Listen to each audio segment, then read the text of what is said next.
There's something wrong with our reflection. My wife and I were staying in a remote cabin for our anniversary. No Wi-Fi, no TV, just us and the wilderness. The place was cozy, but one thing creeped me out immediately. The mirror in the bedroom. It was huge, taking up almost an entire wall, facing directly toward the bed. Something about it felt off. The first night, I woke up around 2 a.m. and glanced at the mirror. The room was dark, but I could see our reflection in the moonlight. My wife was asleep, facing away from me. But in the mirror, she was facing me. I bolted upright. My actual wife hadn't moved, but her reflection had.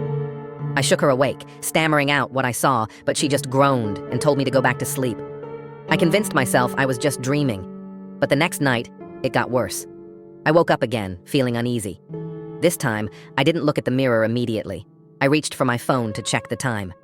3:12 a.m. When I turned my head toward the mirror, my stomach dropped.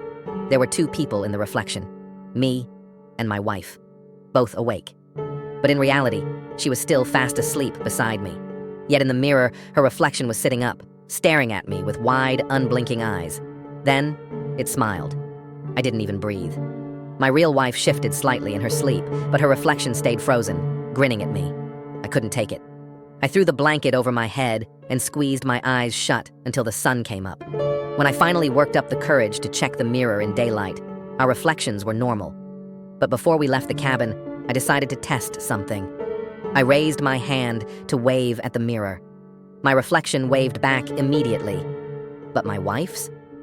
Her reflection was just a second too slow.